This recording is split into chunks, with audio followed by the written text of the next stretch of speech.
Summarising data example 14. Here we're asked to repeat an example we did earlier using a coding.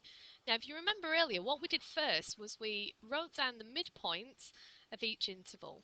So we'll do that again, because when we do coding with group data, we code the midpoints.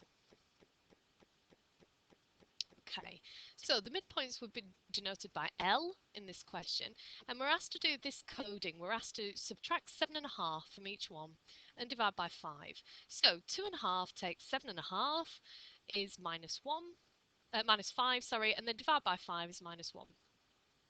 Same for the next one, 7.5 minus 7.5 is 0, divided by 5, 0. Keep going, doing the same thing each time. Remember, you can pause the video at any point and do the next few calculations ahead of me and then check them. So now we're going to go on and work out the mean. Because it's coded, I'm going to use the letter Y.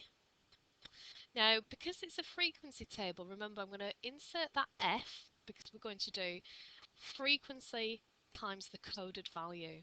So you've got to be really careful which columns we're doing. We're doing these two columns. 4 times minus 1 is minus 4. 15 times 0 is 0, not 15. Keep going. Again, why don't you pause it, have a go yourself and see if you get the same as me. And if you add up that column, you get 16.5. So it's 16.5 divided by n. Now if you remember, n is the number of phone calls that were made, and if you add up this column, there's 27 phone calls.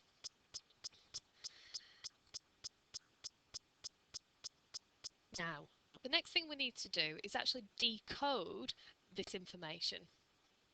We know that when you're working out a mean, you go backwards. So to work out the mean of the original data, which is called L, the mean of L, we take our coded mean, which I've left in exact form again, and remember you subtracted 7.5 and divided by 5 to code. So to decode, you do that backwards. So instead of dividing by 5, you multiply by 5. Do that first because it was the last step of the coding, and then add on 7.5. So you're basically undoing this formula, multiplying by 5 and adding 7.5. And if you work that out, that works out to be 10.6. 10.6 does seem a reasonable mean for this data, so that looks fairly promising. Now we're going to go on and work out the standard deviation. So the standard deviation of y, using that formula with the f, is fy squared over n, take the mean squared. So we're going to have to work out fy squared. Remember, it's f times y squared, so it's the y value that you're squaring. So for the first one, you would do 4 times minus 1 squared. Well, minus 1 squared is 1, times it by 4, you get 4. Do the same thing all the way down this column. So it's 4, 0, 5, 8, 0 and 132.25. That's an unusual one at the bottom. Add them up.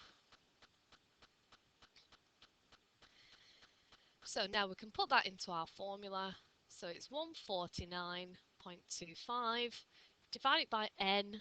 Remember, n is the number of phone calls. That's 27. Take away the mean of y, not the decoded mean, but the coded mean. So we're going to take away 16.5 over 27 squared. Work all of that out and we get a decimal, which keep that value in your calculator because we know we've got to decode it. So the standard deviation of the original phone calls, sigma L. Now remember, with these decodings, it's only multiplying and dividing that affects the spread. Adding on or subtracting doesn't affect it. So when we're decoding, we're going to do the opposite of this. So we're going to times by 5, but we're not going to add that on because subtracting 7.5 from a set of data doesn't affect the spread. So we're only going to multiply by 5. So we're going to have 2.2703, that value that's still in your calculator, multiply by 5, but we're not adding 7.5, and that works out to be 11.4 to three significant figures. And of course, if you look back at example 12, you should find that they're the same answers we got before because it's the same calculations.